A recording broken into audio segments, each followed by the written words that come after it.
Programa Revista Rural. Oferecimento Família Fox, a escolha número 1 dos agricultores na proteção da soja. Olá, queridos amigos, amantes do agronegócio. A gente continua descansando um pouquinho, mas deixou para vocês um programa especial com as melhores reportagens do ano passado. Então, chega de conversa e vamos para a vinheta, porque começa agora o programa Revista Rural, a sua revista eletrônica do agronegócio.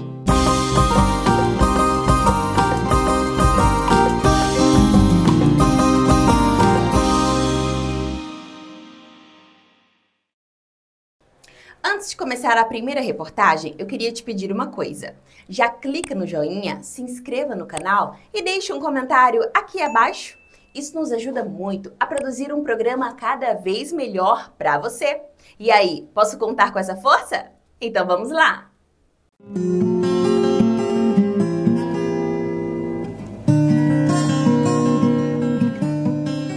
Se você, assim como eu, gosta de jabuticaba, vai concordar comigo que ter um pé em casa pode ser uma boa ideia e, por que não dizer, um sonho de consumo, não é mesmo?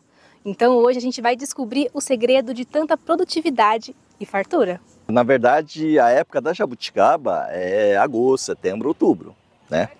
E normalmente no inverno não chove, então o pessoal que trabalha com jabuticaba, eles têm uma irrigação. E eles vão fazendo parcelada essa irrigação e conforme eles querem, eles vão fazendo a colheita parcelada.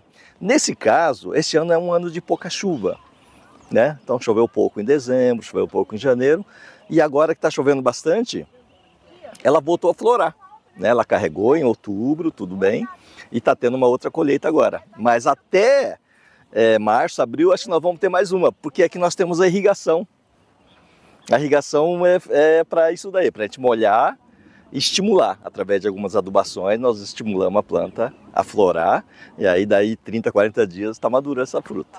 A adubação é feita separada da irrigação aqui, né? Ah, sim, então, quando é adubação, eles estão jogando por cima e aqui é só irrigação. Mas daria lá na base, se quiser, fazer adubação com essa própria água, tá? E como é feito esse planejamento, tanto da adubação como também da irrigação?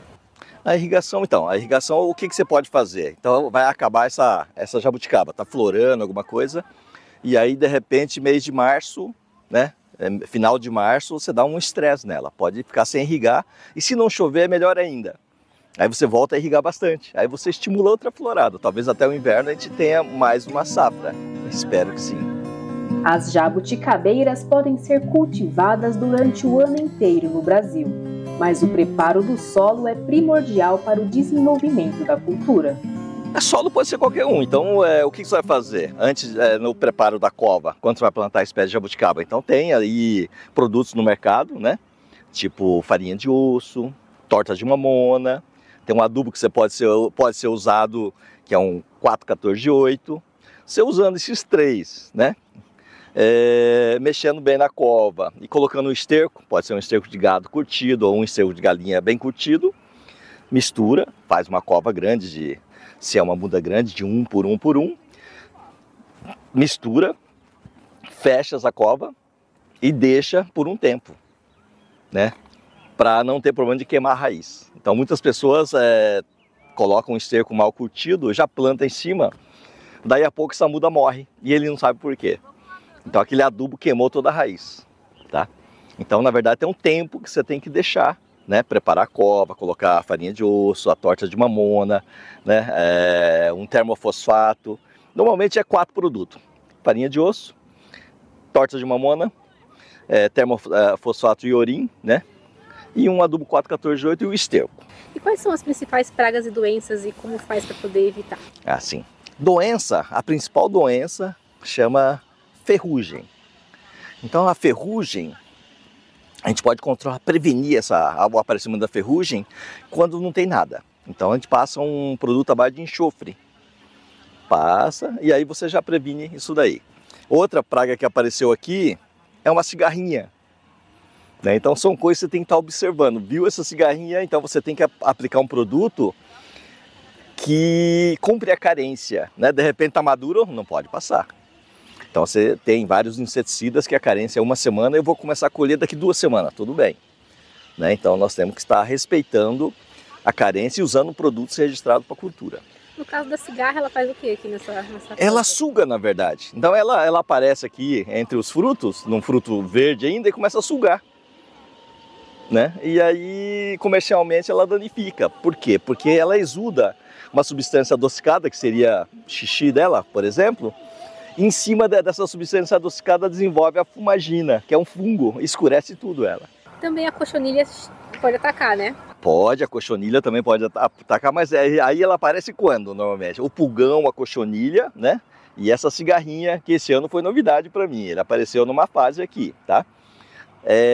Depois da florada que ocorre isso daí, né? Então você tem que estar atento para estar prevenindo ou controlando, né? Para dar tempo de respeitar a carência dos inseticidas que você pode usar aqui. Então dá para falar que a fase de flor é a fase mais... Isso, da flor e o chumbinho, né? Numa fase pequena é quando pode aparecer todos esses problemas.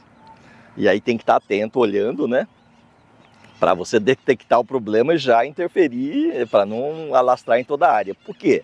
Elas ocorrem em algumas plantas e vão espalhando isso daí, né? Então, se você encontrou rapidamente isso aí, você consegue controlar, né? Sem ter problemas em outras áreas. Tanto a opção de sementes quanto a opção de mudas são viáveis para iniciar o cultivo. A principal diferença está no tempo de espera para a frutificação. A semente é possível, se você levar essa fruta, levar a semente, só que até ela adquirir um pote desse tamanho, vai demorar uns 10 anos, 12 anos. Né? Essa planta já veio, estava num viveiro, nos vasos, no solo, mas assim, já acondicionada. Essas plantas, uma boa parte tinha 18 anos. Né? Agora, quando você planta essa semente no solo, com 10, 12 anos, ela já vai ter um tamanho maior que isso daqui. Então, até os 18 anos, ela ficou ali acondicionada numa tipo de uma caixa d'água, né? E controlando a raiz dela. Muitas pessoas já compram no vaso uma muda aí com 4, 5 anos, que vai custar aí de 50 a 100 reais, né? E aí leva para casa ou para o sítio. Só que hoje, para pequenos, não produtores, mas as chácaras adquirem a jabuticaba híbrida. Essa é a sabará, que é comercial, que vende no Ceasa, né? Então ela é uma fruta comercial. A híbrida, ela é uma fruta que se você plantou próximo da casa e tem uma torneira pingando, ela carrega o ano todo. E a criança normalmente não sabe qual é a época de jabuticaba e começa a pedir jabuticaba a qualquer hora. E essa híbrida carrega o ano todo. Para quem deseja produzir de repente num vaso, dá para fazer? Dá, então. Uma planta pequena, né? Então conforme a planta vai crescendo, você vai mudando o vaso também.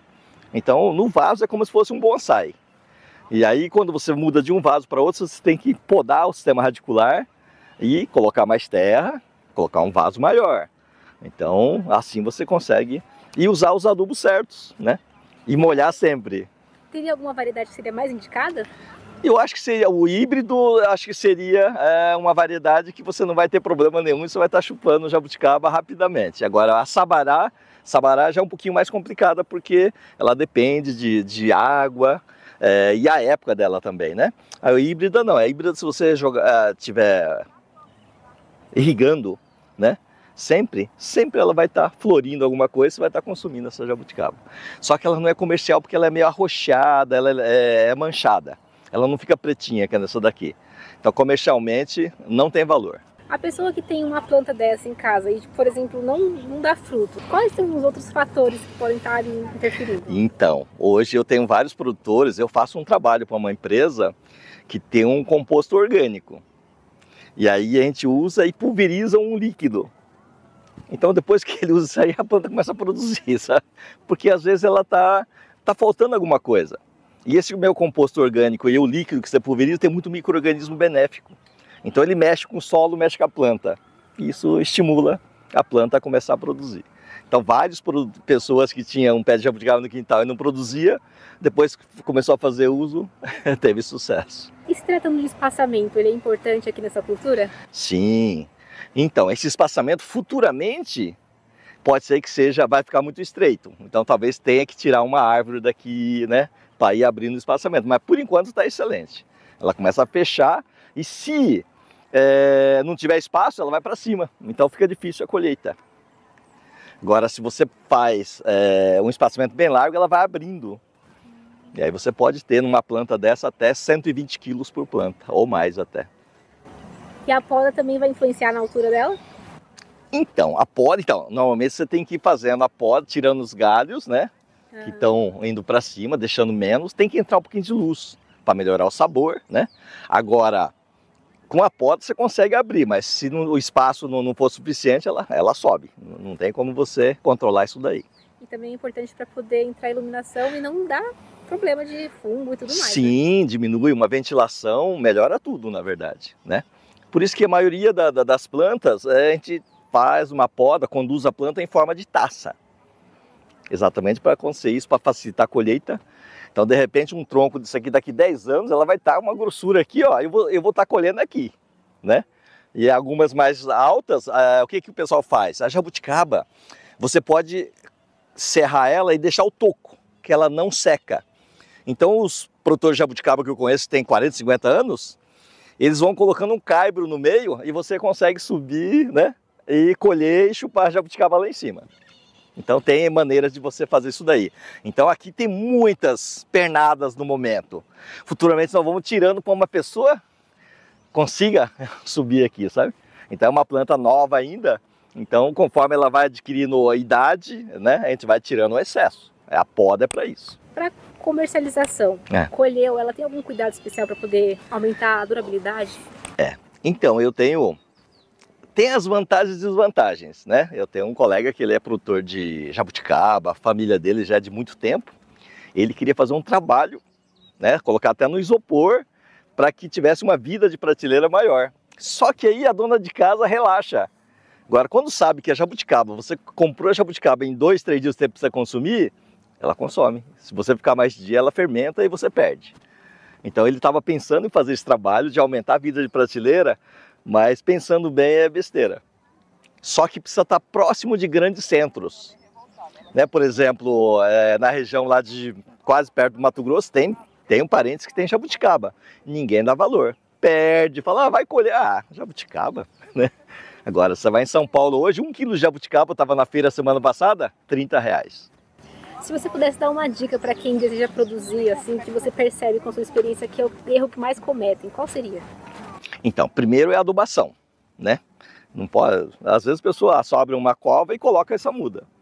Só que o pequeno produtor é complicado porque não tem aquela loja que vende 1 quilo para ele precisa comprar um saco. E isso torna a coisa totalmente, né? Aí vende um adubo químico para ele. Ele coloca o adubo químico e coloca a muda em cima, queima toda a raiz, queima a folha e acaba matando a planta. Então, na verdade, ele tinha que ter um local onde vende um esterco, um composto, né? Uma farinha de osso, uma torta de mamona, né? Se for para uma muda, uma receitinha básica seria 1 quilo de torta de mamona, 1 quilo de farinha de osso, 1 quilo de termofosfato iorim, que é um termofosfato, né? E 1 quilo de adubo 4,14,8 e uns 20 litros de composto orgânico. Faz uma cova aí de 70 por 70 por 70, mistura bem, espera aí, molha bem, espera 1 mês mais ou menos, depois você coloca a muda em cima. Essa seria a dica que você, né? Que ajudaria bastante. Isso, que ajudaria bastante. Contando com 700 pés de jabuticaba, a experiência no pomar, além de saborosa, é divertida. Quando e como surgiu essa ideia de investir nas jabuticabas? Bom, a ideia da jabuticaba foi a ideia do meu pai, né, o fundador do Parque Maeda. Foi em 2019, um pouquinho antes da pandemia, de criar esse contato com a natureza, de poder fazer essa experiência, de poder colher o fruto da jabuticaba no pé. Atualmente tem quantas jabuticabeiras aqui? Hoje a gente tem, nesse local aqui temos 700, temos um outro local com mais 600 e um outro espaço com mais de 5.000 pés de jabuticaba também. Então, no totalizando, estamos chegando aí por volta de uns 6.000 pés de jabuticaba. E quem deseja participar dessa experiência, o que precisa fazer? O passeio ele fica dentro do parque, então para ter acesso ao passeio tem que estar visitando o parque. O passeio hoje custa da Jabuticaba, agora no final de fevereiro, fora de época, a gente está fazendo um passeio a R$20 por pessoa. A pessoa pode consumir a fruta no pé, à vontade.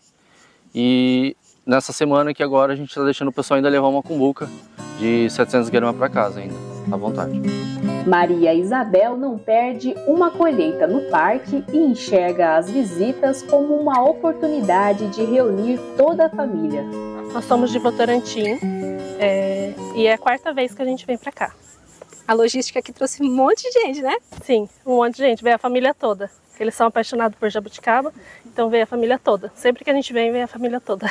Então tem quantas pessoas aqui com você hoje? Acho que umas 10. A gente faz passeio. Meu filho adora cavalo, então geralmente eu faço passeio com cavalo com ele, que ele adora, ele já passou, ele já viu. Qual a experiência que vocês têm aqui? É lazer, é um descanso? A gente vem, a gente traz até as coisas para descansar, né? E a gente fica o dia inteiro, geralmente, quando a gente vem. É lazer.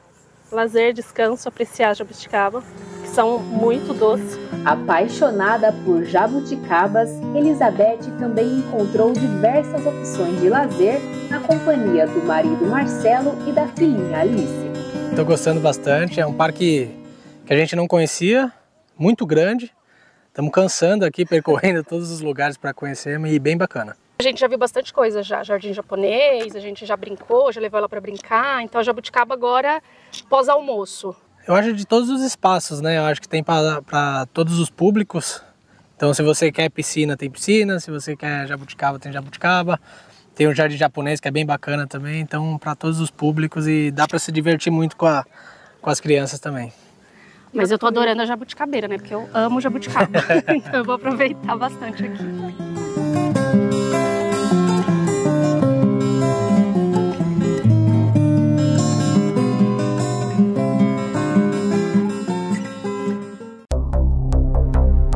Queremos agradecer as mensagens de carinho dos nossos espectadores. Gelson Silva Fernando, Aron Fischer, Maria Célia Alves, Marcos Santos Barcelos, Antônio Luciano da Silva, José Carlos Toloto, Claudenir Marciano, José Luiz Fabre, Benedito Seixas e o professor agricultor Adérito Parente. E continuem mandando suas mensagens, é muito importante para a gente.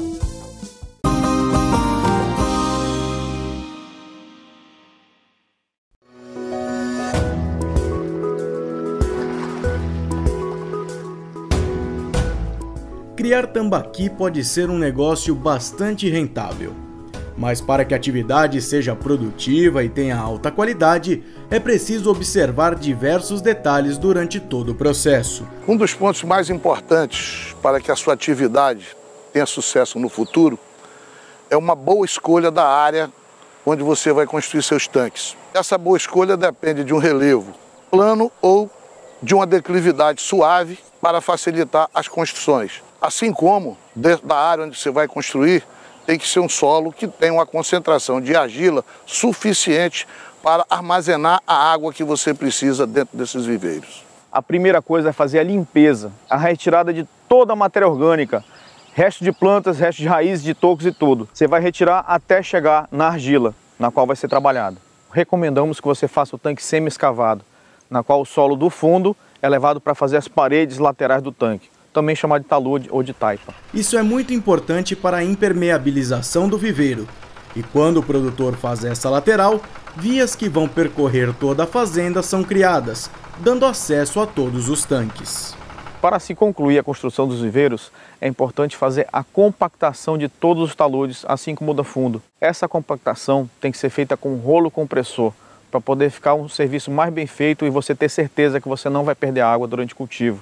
Partindo para a fase de enchimento dos viveiros, se recomenda o preenchimento total com água no intervalo máximo de 15 dias, para evitar rachaduras que, consequentemente, serão responsáveis por grandes perdas durante o cultivo. A propriedade vai precisar de uma barragem para fornecer água para os viveiros. Após a água entrar nos viveiros, essa água fica. O tambaqui é criado sem renovação de água. A única perda de água que ele vai ter vai ser água perdida por evaporação. Para a segurança do viveiro, para que ele não transborde durante grandes chuvas, recomendamos que seja instalado também um ladrão para sair o excesso de água. A qualidade da água também é um pilar importante na piscicultura, e ela é medida por alguns parâmetros padrões, que são o oxigênio dissolvido, a dureza e a alcalinidade total. Além disso, gases como a amônia devem estar em concentrações equilibradas, para não prejudicar o sistema respiratório dos tambaquis. Na criação de tambaqui, o ideal é que o pH da água não sofra mudanças entre dia e noite ou entre sol e dia nublado. O peixe não tolera bem isso. E o que garante que este pH não vá sofrer essas variações são dois outros parâmetros, que são a dureza total e a alcalinidade total. Se fizermos um trabalho para ajustar esses dois parâmetros, o sistema tampão da água estará bem formado e não teremos variações no pH durante o cultivo. O oxigênio dissolvido é muito importante, pois é o que o peixe vai respirar. Então, tem que estar em bom nível para não afetar negativamente a qualidade da criação. Existem 3 formas desse oxigênio dissolvido entrar na água de cultivo. A primeira, que acontece normalmente, é a dissolução direta. Quando o vento, o ar, bate na superfície da água, nessa interface água-ar, os gases que tem a mais entram para dentro da água. Esse oxigênio se dissolve. Existem outras formas que você pode fazer para melhorar a sua criação, como a aeração mecânica. Você pode botar um aparelho elétrico que chama aerador, ele vai revolver a água, vai jogar água para cima e vai fazer que o máximo de água possível faça a dissolução direta em contato com o ar. E a terceira forma, e a mais barata, é a fotossíntese. Como você faz? Adubando o viveiro. Com a adubação, você vai induzir a criação de pequenas plantinhas na água, que a gente chama de fitoplâncton. Ela passa o dia fazendo fotossíntese. Ela aproveita a luz solar e esse adubo para fazer a fotossíntese e gerar o oxigênio que o peixe precisa e consumir o CO2 que ele produziu. Outra fase importante na criação é a escolha dos alevinos. Assim como na agricultura é preciso comprar semente de qualidade para ter bons frutos, na piscicultura a compra vai influenciar diretamente nos resultados do cultivo. De acordo com a genética que você trabalhar, você vai ter um resultado bom ou ruim. Alevino bom vai crescer muito mais. Alevino ruim não vai crescer, vai dar prejuízo. Quais os maiores problemas que tem na qualidade do alevino? O principal é a consanguinidade, ou seja, cruzamento entre reprodutores que têm grau de parentesco, que podem começar de um crescimento muito lento ou até a ter altas deformidades. Os pesquisadores salientam que a perda que se pode ter na produção em decorrência de alevinos filhos de reprodutores parentes é de 10% no crescimento. E se o cruzamento volta com outro parente, a porcentagem sobe para 30% e praticamente quebra o lucro do piscicultor. No peixe você não sabe quem é parente de quem. Para isso a gente introduz um chip dentro da musculatura do peixe e o peixe fica identificável. No momento que a gente vai fazer uma nova reprodução, a gente pega os peixes escolhidos, passa um leitor por fora e esse leitor mostra o número do chip lá dentro, ou seja, é um RG do peixe. Na hora da compra dos alevinos, algumas considerações devem ser observadas no tanque. Se eles estão nadando ativamente, se estão sem lesões alguma na pele e se não possuem ataque de fungos. Se tudo estiver dentro dos conformes, o alevino está saudável e pronto para ir até o viveiro. Considerando que o produtor já concluiu na escolha do fornecedor, já observou o estado geral dos alevinos, aí ele vai precisar transportar. Lembramos que nesse transporte ele tem que ter um cuidado muito especial, principalmente com incidência de raio solar direto, ou seja, esses alevinos precisam ser transportados na sombra e, de preferência, nos horários mais frescos do dia, para que não aqueça muito a água de transporte dos peixes.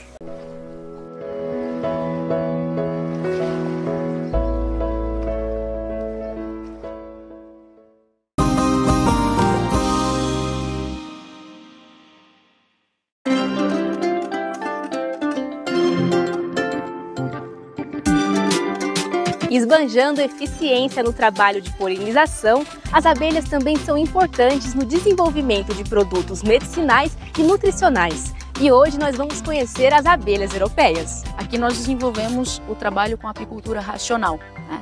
Focado geralmente no processo de seleção de rainhas, e a nossa especialidade é a renovação de apiários, ou seja, renovar os ninhos das abelhas. E quais são as principais características das abelhas europeias? Uma das características primordiais, a não enxameação. As europeias, as mestiças, elas não enxameiam. Se você der espaço e condições para elas trabalharem, a tendência dela, o objetivo dela principal é sair, trabalhar e armazenar alimentação. Até porque, dentro do, se a gente for pegar na Europa, 6 meses de frio, 6 meses de sol, entre aspas, então elas vão trabalhar ali durante 4 meses apenas e vão armazenar. Aqui nós estamos num país de clima tropical, né? Então, praticamente, elas têm o ano inteiro para trabalhar. Elas também apresentam uma higiene de comportamento muito grande. Elas são muito organizadas, cada uma ali na sua função. Você abre as colônias, o fundo está limpinho, sequinho. Elas têm essa preocupação. E a questão da mansidão. Isso para nós é imprescindível, principalmente porque nós temos um trabalho bem direcionado e está atraindo muitas mulheres. Então, a questão da mansidão, de você levantar o quadro, conseguir ver a abelha trabalhando. Às vezes você levanta o quadro, pode acontecer hoje, a rainha continua fazendo postura.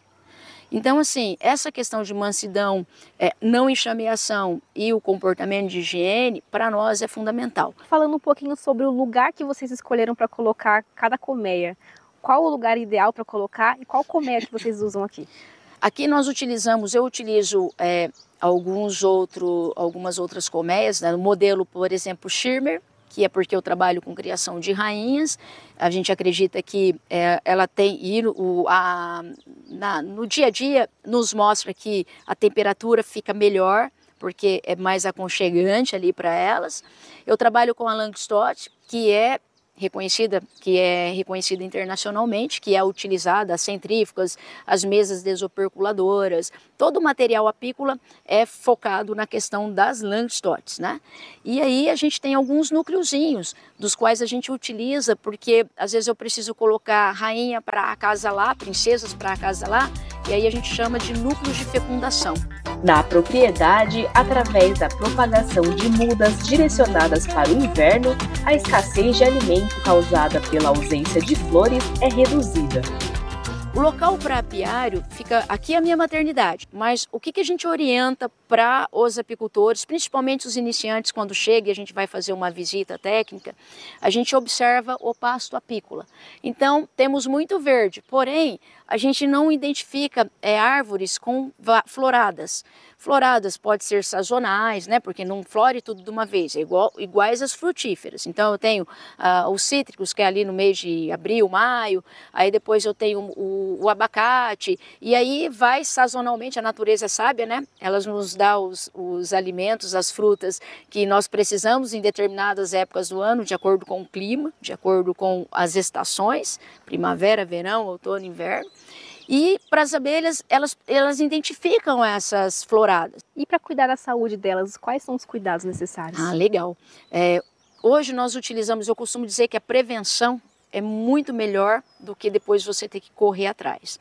Então hoje nós trabalhamos com os micro-organismos eficazes, com o EM1, tanto na alimentação das abelhas, principalmente das menores que estão em evolução, bem como na higienização dos quadros, das colmeias quando a gente retira para fazer uma transferência. O material que a gente guarda todo é utilizado EM, faz a captura, micro-organismo ali para as abelhas, porque elas estão em processo de limpeza, estão tirando larvas, estão tirando sujeira. Então, os micro-organismos eficazes, assim como o nosso intestino, funciona bem para as abelhas, deixam elas mais ativas, mais vigorosas, mais saudáveis. Eu mantenho o ambiente dela, porque os micro-organismos eficazes são fungos e bactérias do bem, trabalhando contra fungos e bactérias do mal.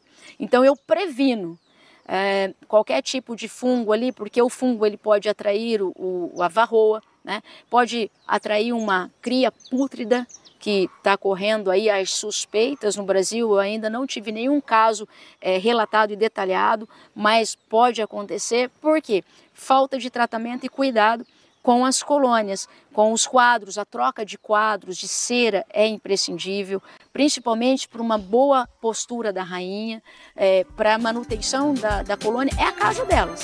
Além de aumentar a produtividade, a seleção genética traz inúmeros benefícios para o apicultor, dentre eles a redução de enxameamento, também de materiais utilizados no manejo e mão de obra.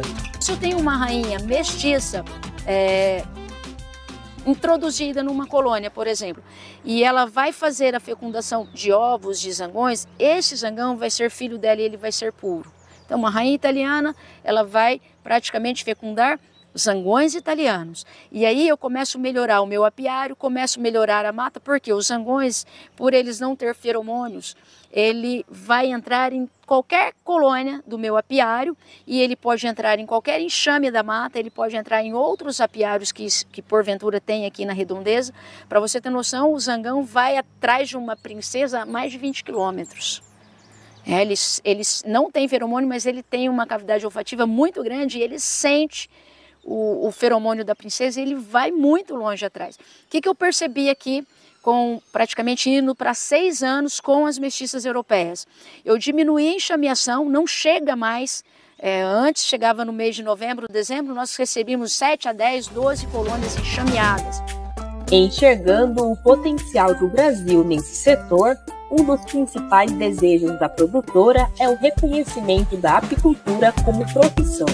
Se faz por hobby, aí que tem que se preocupar mais ainda, porque elas vão enxameando e acaba concorrendo com as nativas, que são as jataís, mandaçaias, nós temos aí as manduris, que são as abelhas nativas, e também concorre com os próprios apiários. Então, se a gente tiver essa preocupação em formalizar isso, a apicultura deve ser reconhecida como profissão. Aí nós temos países que têm frio, como a Argentina, muito mais tempo que nós, tem uma cordilheira dos Andes passando por lá, e simplesmente eles produzem mais mel do que o Brasil. Por quê? Porque nós não registramos isso. E aí eu falo que não registramos por quê? Porque tem pessoas apicultores aqui, por exemplo, que coletou aí no ano passado, na safra passada, 1 tonelada de mel. E simplesmente coloca nos baldes, vai vendendo para o consumidor final, uma quantidade leva para as cooperativas, né? E aí ninguém sabe o que está sendo colhido, o que está sendo produzido.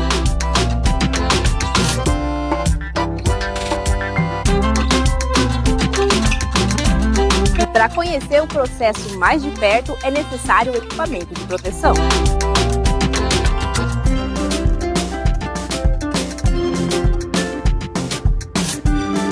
Vamos lá? Aqui nós estamos preparando o fumegador. O fumegador, ele é uma ferramenta, um acessório, uma peça imprescindível para se trabalhar com a apicultura. Pode ser abelha mais mansa, pode ser africanizado, o que for. Tem que usar o fumegador. Por quê? Porque a gente entende que a fumaça, e assim que nos mostra, que acalma as abelhas, elas dá a impressão que está pegando fogo, elas vão lá, começam a papar o alimento, ficam um pouquinho mais tranquila e com papando o alimento, elas não conseguem dobrar o abdômen.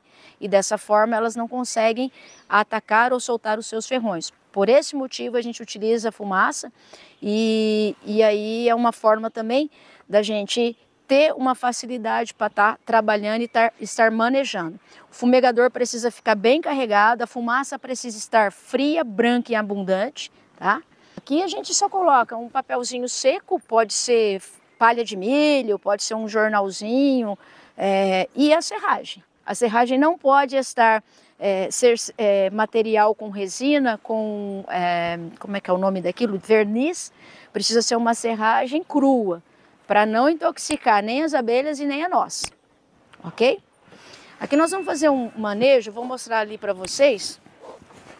É um núcleo, inclusive, de uma aluna, de uma cliente, o qual nós estamos preparando para já poder entregar. Os outros 2 dela já está lá na maternidade, também sendo preparado. Essa nossa aluna, amiga Belks.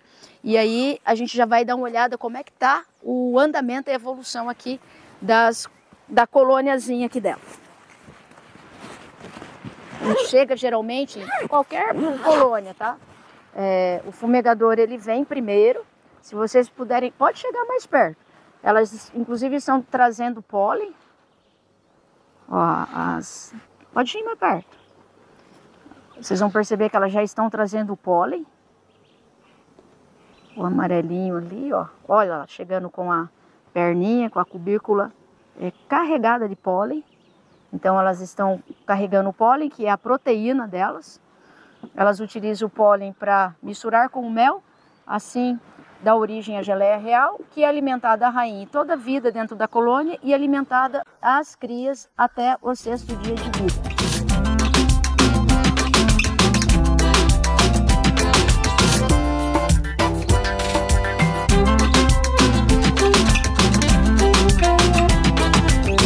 Aqui eu tenho, então, ó, as crias, aonde está aqui operculado, tampado, são crias que vão nascer. Esse branco que está vindo aqui são pulpas, vendo, ó, já já elas vão tampar, vão opercular, vai ficar igual essas aqui. Aqui eu tenho a alimentação, o néctar, e tem o pólen. Então elas geralmente misturam o néctar, o mel com o pólen, para alimentar as crias até os 6º dias de vida e para alimentar a rainha todo o tempo da sua existência dentro da colônia. Se vocês perceberem, tem algumas abelhas aqui um pouquinho mais opacas e a rainha está aí fazendo a postura dela. A gente tem que sempre tomar muito cuidado. Nós estamos numa temperatura, agora mostrei para vocês ali, a 22 graus. É possível trabalhar, ó, crivado de crias. A rainha está fazendo uma postura perfeita, redondinha, espiral, ó. Tá? Alimentação sendo armazenado, as abelhas chegando com o pólen, ó, e a temperatura está ideal. Se vocês perceberem aqui, tem umas linhinhas parecendo ovo, parece uma linhinha branca, um pedacinho de fio branco de pé, ovinhos de um dia. A rainha já fez postura aqui, ovo de um dia, 2, olha lá. E a gente tem tomar cuidado com a temperatura. Vamos devolver o quadro com a rainha que ela está trabalhando, não vamos atrapalhar aqui o trabalho dela. Ela está já procurando onde nasce a abelha, as abelhas vêm, propolizam. Olha lá, ó, ela está tentando verificar se tem ali espaço para ela fazer postura e está querendo dobrar já o abdômen para fazer a postura, para deixar ali o ovo. Está trabalhando aqui quietinho. Olha, se vocês perceberem, o fundo aqui dessa colônia aqui, ó, vou tirar para vocês verem. Um pouquinho de cisquinho ali do quadro, mas está sequinho. Perfeito, tá? Não tem abelhas mortas, não tem nada, ó. Elas continuam trabalhando. E aí a gente vai continuando aqui. E uma caixinha dessa daí tem quantos, mais ou menos, de abelhas? Quantas abelhas? Uma dessa aqui deve ter uma média de uns 15, 20 mil abelhas. E produz... Esse tanto que tem aqui, tá, de abelha. Mas se ela tiver um pouquinho mais completa, dá uma média de umas 40 mil abelhas. Que produz mais ou menos quanto de mel? Olha, uma colônia para ela produzir, seja mel, seja próprios pólen, ela precisa ter mais de 100 mil abelhas. De 80 a 100 mil abelhas. Para ela dar em média aí pra gente uma média de 40 a 50 quilos de mel. Além do que elas já usam para elas, para alimentação delas, ó, estão armazenando pólen. A abelha chegando com pólen aqui, ó, chegando com pólen, ela já está olhando ali onde ela vai colocar, ó, depois ela armazena e coloca o pólenzinho, ó, esse aqui recém-chegado, ó, esse amarelinho bem forte lá no fundo, ó, recém-chegado, ó. Aqui a rainha já fez postura também. Se vocês quiserem chegar um pouquinho mais próximo, olha lá ela fazendo postura ali, ó, olha lá, ó. Ela vai fazer de novo. Ela está procurando. Olha lá, ó, ela está procurando. Ela desce todo. E ela é calma. É uma raça calma. Você consegue trabalhar. O quadro que a gente colocou aqui, ó, já nasceu a abelha. Tá fazendo postura. Ó, aqui já tá. Ela fez postura de ovinhos, ó. Tá crivado de ovo, ó. Aonde está propolizado, se vocês perceberem, ó, tá crivado, de fora a fora de ovinho. Ovo de um dia, 2, 3. E aí você tem condições de uma abelha tá se desenvolvendo. É dessa forma que eu consigo visualizar a evolução. Aonde a abelha está fazendo postura, a temperatura está ideal, Os favos, os alvéolos estão em condições para ela poder fazer a postura. As abelhas estão brilhosas, saudáveis. O fundo da colônia está limpinho. Então a gente sabe que está em evolução. O processo está perfeito. Shirley, e agora qual processo vai ser feito? Aqui nós vamos verificar e mostrar para vocês um processo de renovação. E depois nós vamos estar introduzindo rainha na época certa, porque tem as datas corretas. Então nós temos aqui um coxinho com alimentação que colocamos ontem. Olha, elas já sugaram. E para que está essa alimentação aqui? Porque nós estamos com ceras novas para elas construírem. Vocês vão visualizar agora. Então a gente ajuda no processo. Eu não estou fazendo mel, não estou com melgueira, eu estou no processo de renovação. Eu ajudo para ser mais rápido, para a gente poder desenvolver e evoluir mais rápido a colmeia. Então aqui é uma cocheirinha simples, vamos pôr aqui na frente dela, aqui, ó, para elas poderem geralmente entrar, né? Ela vai para a linha de campo dela ali. Eu vou mostrar para vocês as ceras novas que estão colocadas aqui na parte de cima, só para preencher o espaço, porque a maioria está ali embaixo, ó. A gente coloca essa cera nova para ser a estrutura para elas, a base. E elas vão construindo aqui o alvéolo. Segura, fazendo favor. Aqui são quadros de capturas. Tinha elastiquinho, elas jogaram todo o elastiquinho já para fora. Nós já recolhemos, obviamente. E elas soldaram os quadros. Olha para vocês verem. Diferente daqueles quadros que nós abrimos ali, vocês vão poder depois mostrar. São favos, ó, pedaços que a gente tira e vai colando e elas vão soldando. E aqui tinha elastiquinho, ó. Vocês podem perceber aqui, ó, que são favos totalmente deformados, olha. Tem espaço aqui no meio, tá vendo, ó? Por quê? A gente foi colando os pedaços no quadro aqui, no caixilho, e elas simplesmente soldaram. E as crias que estavam aqui fechadas, ó, aqui vai nascer uma abelha, ó. Elas já estavam furando, ó. Ai, que coisa linda. Olha lá, ó, vai nascer a abelha.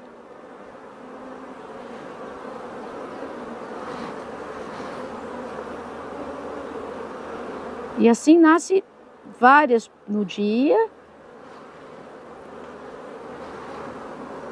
Tá vendo a luz? Uma vai lá, dá o ar da graça. Tá um pouquinho preguiçosa, talvez por conta aqui da temperaturinha. Qual é o ciclo de vida delas e o tempo desde o ovinho até o nascimento leva? Do ovo ao nascimento, 21 dias de uma operária. Agora, daí quando ela nasceu, para até ela sair para trabalhar, ó, tá saindo, ó. Para ir para trabalhar, ela demora em média, ó, nasceu. Bem opaca, tá vendo? Porque ela ainda não pegou sol, não pegou brilho, nem nada. Sai bem opaquinho, já nasce grande, tá? De quando ela nasce até ela sair para trabalhar, com 21 dias. Tá? Então esses favos, ó, estão deformados. Aqui em cima nós não vamos ver a rainha, porque a rainha está lá embaixo com os outros quadros também em formação, com cera alveolada para renová-los, tá? Olha só, deformado também, ó. Não tá completo aqui, ó. Esse aqui tá vindo um pouquinho melhor porque a gente conseguiu unir 2 pedaços, tá? Mas estão nascendo. Aqui a função é nascer essas abelhas e desce para cuidar da rainha.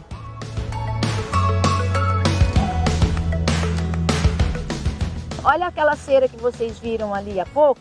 Elas já estão começando a construir. Dá uma fumaciadinha aqui, Mila, para eles poderem ver.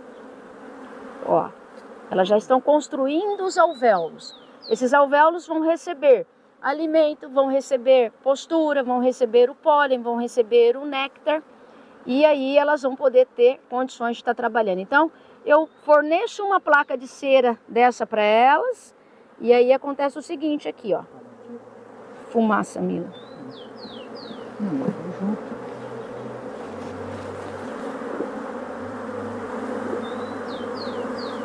Aqui, ó, elas já construíram praticamente desse lado 100%, ó. E já tem ovo, já tem larva, já tem pólen armazenado, iguais eu falei para vocês. Tem bastante nesse, né? Tá? E tá bem formado, ó. Essa é a função do nosso trabalho, ó, que elas estão terminando de construir, ó. Olha só, estão terminando de construir, falta pouquinho para construir ali os 100%. Mas na medida que elas já vão construindo, elas já vão armazenando, ó. A rainha já fez postura de ovos, tá crivado de ovo. Então, a gente entende que a formação da colônia é importante, a formação dos favos novos são importantes, manejar é importante para evoluir mais rápido. Porque se eu deixo daquela forma todo deformado, eu não consigo ter esse processo rápido e saudável para as abelhas, né? Porque elas ficam menos irritadas. Eu vou organizar aqui o quadrinho, vou deixar os quadros certinho, vou voltar com a tela excluidora, porque eu não quero que a minha rainha suba aqui para fazer postura nesses quadros deformados, correto? Então, tá aqui, ó, certinho com a tela excluidora. Aqui eu não tenho espaço para entrar e nem sair. Vou voltar a cocheirinha aqui em cima. E depois, mais no fim da tarde, eu venho com o alimento. Eu não gosto de pôr alimento durante o dia, porque senão atrai outras. Então, no finalzinho da tarde, quando elas pararam de recolher lá fora, eu venho e coloco a alimentação. E a alimentação vai ser o quê? A alimentação geralmente é uma alimentação energética. Funciona como a gente utiliza o açúcar demerara, água, erva, qualquer tipo de erva que a gente possa fazer chá para nós, a gente utiliza para ela, e uma pitada de sal, substituindo o mineral. Todas as etapas do manejo exigem disciplina dos criadores, e o trabalho das abelhas é um exemplo de organização. Quando ela nasce, ela vai ser, do jeito que vocês viram nascer ali, elas vão ser faxineiras, copeiras, vão estar limpando a casa e tudo mais. No segundo momento, de acordo com o que elas vão desenvolvendo a sua fisiologia, né, vai crescendo, vai se desenvolvendo, elas vão desenvolvendo glândulas para poder alimentar a rainha e as crias até o 6º dia de vida. Então elas se transformam fisiologicamente em nutrizes. Num terceiro momento, elas já começam a desenvolver as glândulas serígenas. São aquelas que vão construir aqueles favos, né, os alvéolos. Num quarto momento, elas começam a formar o ferrão, aonde elas vão receber ali o veneno da abelha, que é o que a gente recebe as picadas, ou algumas pessoas utilizam para tratamento. E aí elas, de acordo com essa idade dela, elas são chamadas de guardiãs e sentinelas. Por quê? Elas já têm o mecanismo, já tem a característica de defesa. Então ela vai defender a casa de invasores, de predadores, de alguém que vai chegar ali querendo entrar. Formiga, mosquito, elas já vão defender. E no último momento, que é a fase que elas já se desenvolveram, que é o 21º dia, elas vão sair para ir buscar água, pólen, néctar e própolis. E também a gente tem as chamadas batedouras, que elas, no momento que não tem mais espaço na casa, elas procuram os lugares, acham, vem e faz uma dancinha ali, bate as asinhas em forma de vibração e levam as abelhas para o lugar desejado. Nesse momento elas levam o nome de operárias, campeiras e batedoras. Se falhar uma desta linhagem aí dentro, quebrar um ciclo desse, a colônia definha. Tem prejuízo. Se começa a ter ataque e as campeiras, as guardiãs e sentinelas começam a morrer, eu não tenho campeira para ir buscar o alimento, para ir buscar água, para ir buscar o néctar, o pólen, e aí prejudica o trabalho de quem está lá dentro. Então todas as fases têm a sua devida real importância, e igualmente, na minha opinião.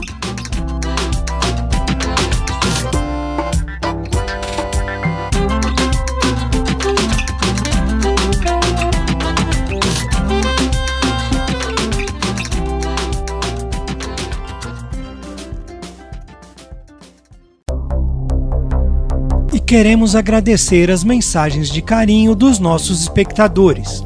Jarbas Correia da Silva, Marcos Nunes, Francisco Gomes, Caetano Oliveira, Mauri Guarizi, José Agripino, Nedir Souza Paiva, Carlos Siles Filho, José Vicente Filho e o Manuel Messias.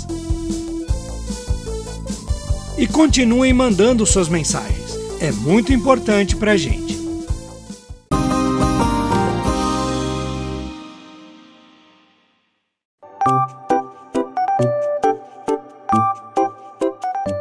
Olhando para esse canteiro, a gente se encanta. As flores são tão lindas que dá vontade de comer.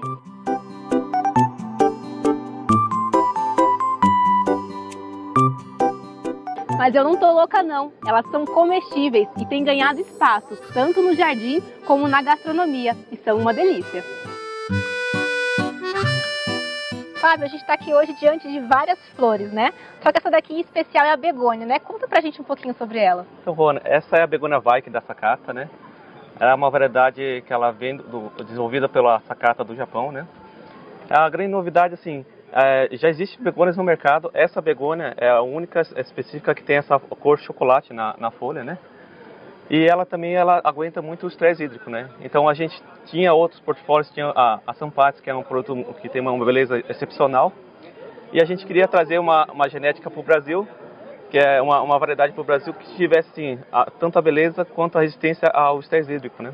Então essa é uma variedade que assim, ela aguenta bastante ficar no sol pleno e ela aguenta bastante o estresse hídrico. Então você pode molhar uma vez na semana que ela vai aguentar bem, né? Então você pode ver que bastante prefeituras do Brasil têm optado por fazer a parte ornamental com essa begônia, né? E ela assim, tem se mostrado um custo-benefício muito bom, tanto para a prefeitura, tanto para os produtores, né, que produzem ela. Com uma camada de cera natural que protege as folhas, essa variedade, mesmo exposta ao sol, não perde água com facilidade, dificultando a desidratação. É lógico que não pode deixar o extremo, né? Mas assim, você acompanhar o solo, assim, eu posso te falar uma vez por semana, mas depende da região do Brasil, às vezes o solo tem uma drenagem maior, né? Então, ficar atento, quando o solo estiver um pouco seco, você sentir que a folha começa a dar uma encarquilhada, você já dá uma irrigação, né? Qual seria o solo, o clima ideal para plantar ela? Ela não tem um solo indicado assim como ideal, né? Ela é uma variedade bem rústica, né?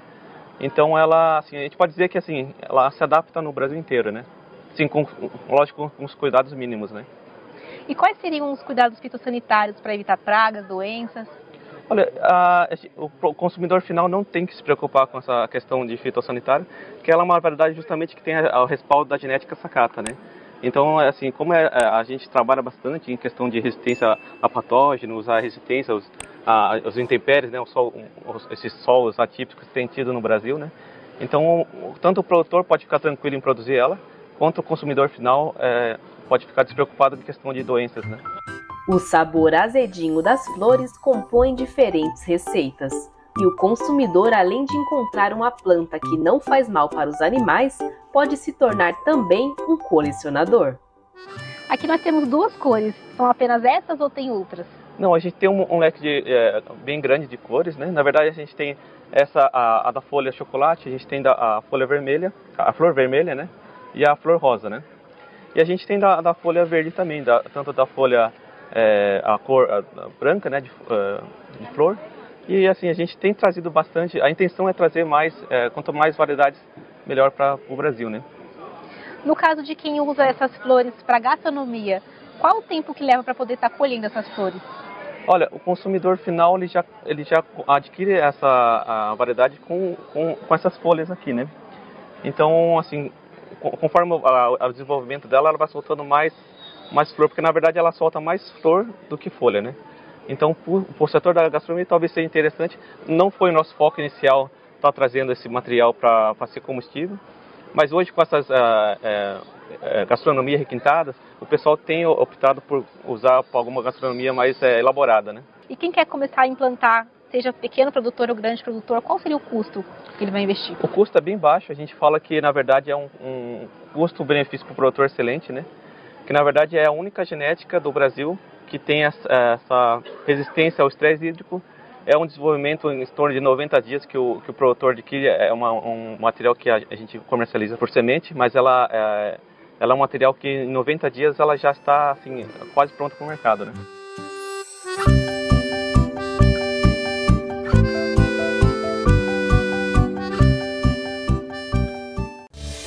A gente se despede avisando que semana que vem temos programa inédito. Não esqueça de se inscrever no canal e clicar no sininho para ficar por dentro de tudo. Uma ótima semana para você. Tchau, tchau!